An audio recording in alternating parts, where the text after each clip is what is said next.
से कौन कहे जीवर स्वरूप है नित्य कृष्ण दास आम समस्ते होती भगवान जगन्नाथ दास जदि आम जगन्नाथ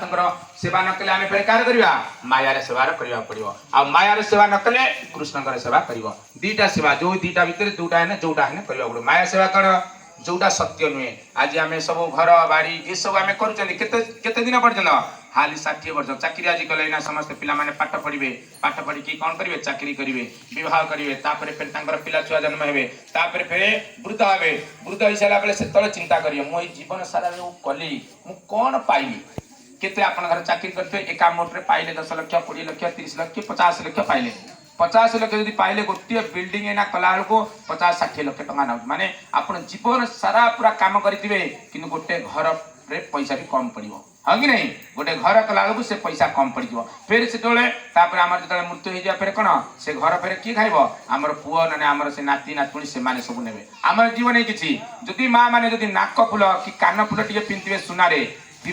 तो सेतक भी माँ बापा माने जो पुओ झील मैंने झगड़ा लगे पुओ कह मु नेबी से कान फुल को पुओ झील कहूँ ना मु नेबी भितर फिर झगड़ा हम फिर जदि धर कहार काली मुझे गाँव में कहली काली जदि धर ना जदि एत वर्ष धर माँ मैंने पिंधि थे कान जन जनकर कान कण थाए किए लगी जाए बाहर नहीं पूरा से पेंच पेंच पूरा लगी जाए तो जदि न बाहर कौन करेंगे से आसी देखिए अरे मोर तो बुढ़ी माँ चलीगला तो माँ चलीगला कौन तो मरीगले सी आ कौन काटिदे कौन हम काटिकी भी नहीं जाती कि आम बुझती कि अरे यही माँ आमको केते कष्ट कि आमको केते पालन करते आम सबकि भूली जाती तो मुझे गोटे उदाहरण जमी देवी आम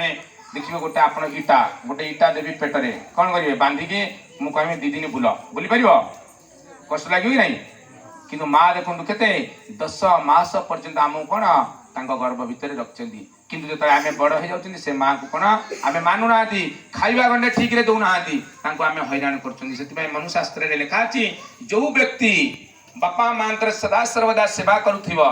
बापा माँ को सदा सर्वदा सम्मान देउथुवा तो सही घरे लक्ष्मी केवे कमी पड़ोनी आ दुई रे जो पिला माने शास्त्र लिखा अच्छी जो छोट पिला माने हूँ बड़ लोक समस्त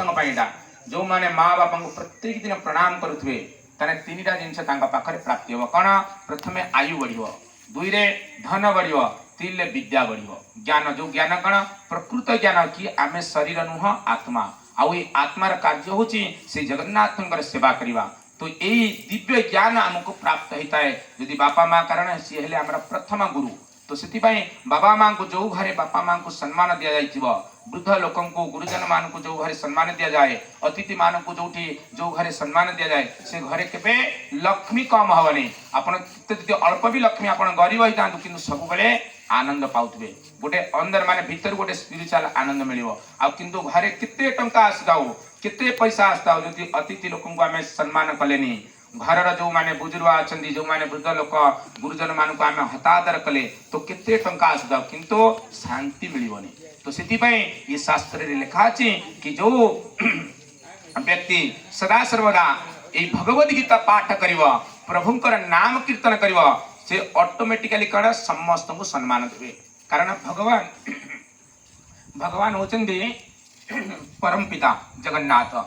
तो जो आम से जगन्नाथ नाम कीर्तन कले आम ऑटोमेटिकली आमर भितर से भक्ति भाव पलि आसो आ से भक्ति आसला माने आम समस्त को सम्मान देवा सम्मान अर्थात कौन आम जाना कि कौन समस्त भितर परमात्मा रूप भगवान अच्छा तो क्या सहित आम हिंसा करवानी क्या झगड़ा करवानी बापा माँ भाई भौणी समस्ते मिलमिशिक रहा आ समस्ते जाना गोटे कथा जानीदेवा कौन कि ए घर हूँ से जगन्नाथ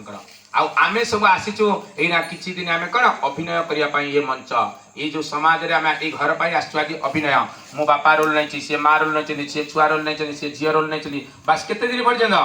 किए 60 वर्ष किए 70 वर्ष किए 80 वर्ष किए 90 वर्ष फिर निजर अभिनय सरीगला फिर चलिए आउ गोटे फिर मोर आमर आज जो कर्म कले ये कर्म पर फिर आम कौटी जन्म ना जब भल कर्म कर फिर गोटे मनुष्य जन्म मिल जब खराब जन्म कर फिर से पशुजनी को जावाक पड़ो फिर जलजानव लक्षाणी फिर स्थावरा लक्ष्य मिलते से 80 लक्ष जोनि फिर बुलवा पड़ो किंतु जो व्यक्ति सदा सर्वदा ये हरिनाम करुवा गीता पाठ करुवा तुलसी गच्छरे प्रत्येक दिन जलदान करुवा जीव प्रति दया करुवा ताने से व्यक्ति आओ पुनर्जन्म ना से फिर कौटी भगवत धाम तार प्रमाण किए अजामिल